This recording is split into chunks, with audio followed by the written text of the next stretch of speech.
नांदेड शहरामध्ये बुलेटचं सायलेन्सर काढून आणि वाहनात अल्ट्रेशन करून वाहन चालवण्याचा एक प्रकार आहे यूथमध्ये. यापूर्वी पण ते निदर्शनास आलेलं आहे. डिसेंबर महिन्यामध्ये अशाच प्रकारचा इन्सिडेंट घडल्यानंतर आपण 2 गुन्हे दाखल केले होते, वज्रावत पोलीस स्टेशन आणि नांदेड ग्रामीण. त्यावेळेस साधारणतः 40 वाहनं आपण जप्त केले होते. परवापासूनसुद्धा आपला एक विशेष मोहीम सुरू आहे. वाहतूक विभाग नांदेड यांनी हा स्पेशल ड्राईव्ह घेतला आणि एकूण 31 वाहनं जप्त केलेले आहेत. आपण या वाहनांची पडताळणी करता आपण परिवहन विभागाकडे पाठवणार आहोत.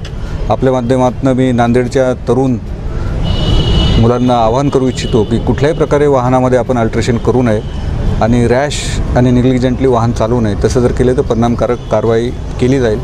इथून पुढे आमचा हा ड्राईव्ह प्रत्येक गल्लोगल्ली गॅरेजेसपर्यंत आम्ही पोहोचणार आहोत आणि शहरात जेवढ्या काही बाईक्स असतील अल्ट्रेशन केलेल्या त्या आपण जप्त करणार आहोत आणि कडक कायदेशीर कारवाई करणार आहोत. मोटर व्हेकल ॲक्टप्रमाणे कारवाई होईल. सगळ्यात प्रथम सायलेन्सर काढले, अल्ट्रेशन आहे तर परिवहन विभागाकडे आपण रेफर करणार आहोत.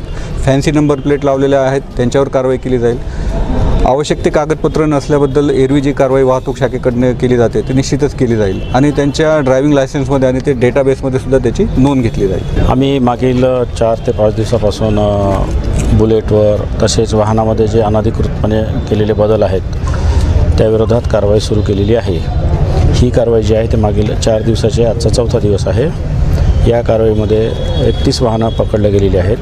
बरीचशी वाहनं ही पोलीस दिसल्याच्यानंतर पळून गेलेली आहेत. अशा काही वाहनांवर त्याचा नंबर ट्रेसआउट झाल्याच्यानंतर त्यावेळीसुद्धा मोटर व्हेकल ॲक्ट प्रमाणे ई चालानुसार कारवाई केलेली आहे. किती दंड वसूल?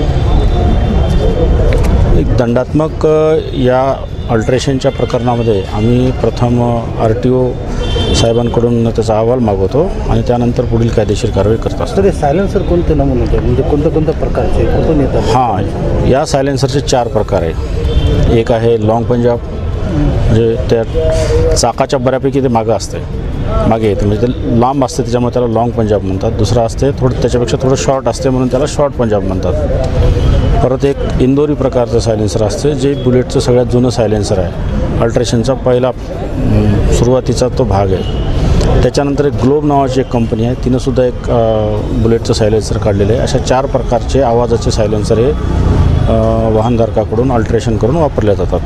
त्याच्या विरोधात नियमितपणे कार्यवाही केली जात असते.